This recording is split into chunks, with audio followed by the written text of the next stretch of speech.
Galing umano sa Calabarzon at Mimaropa ang mga baboy na nagpositibo sa African swine fever sa mga litsunan sa Laloma, Quezon City. Ayon po yan sa Agriculture Department. Sa kabila nito, tiniyak ng kagawaran na sapat ang supply ng mga baboy ngayong holiday season. Nakatutok si Bernadette Reyes. 4 na araw nang sarado ang mga litsunan sa Laloma, Quezon City matapos magpositibo sa African swine fever ang mga baboy sa 4 na litsunan.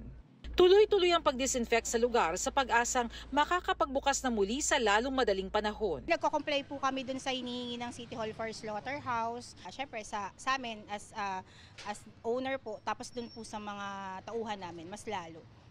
Kasi po siyempre araw-araw po sila, kailangan nila food.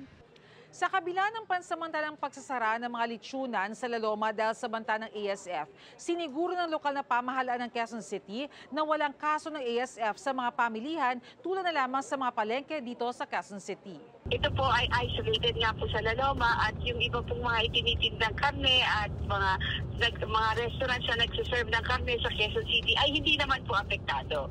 Safe pa rin po. Kung bibili po tayo ng karne sa ating mga palengke, hindi po sila apektado. Siniguro rin ng mga retailer na may tatak ng National Meat Inspection Service ang mga baboy bilang tanda na walang sakit ang mga ito. Malinis naman ang baboy namin, kompleto ng papel yan.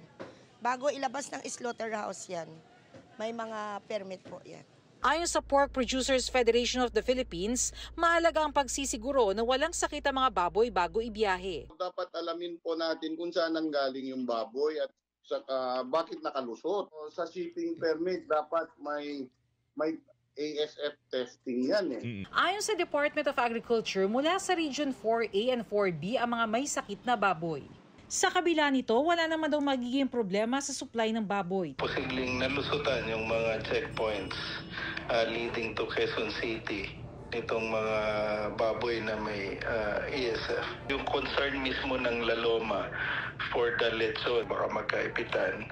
Siguro naman sila magko-comply immediately doon sa mga recommendations kasi alam din naman nila na importante yung kanilang negosyo for the upcoming holidays.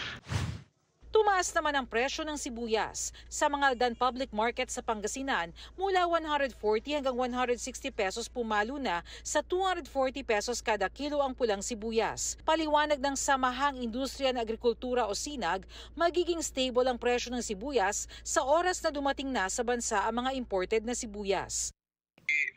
Assess namin kung up to when ang stocks. Pero itong November, meron pa naman. Wala tayong nakikitang problema. Sa Litex Market sa Quezon City, umabot ng 280 pesos ang kada kilo ng sibuyas ilang araw matapos manalasa ang bagyong Uwan. Dati parang 160 to 180 lang, tapos naging 200, naging 210, 220 hanggang naging 240, 260 na po. May nakukunan naman? May nakukunan naman po kasi mataas po sa may pinagkukuha. Para sa GMA Integrated News, Bernadette Reyes, nakatutok 24 oras.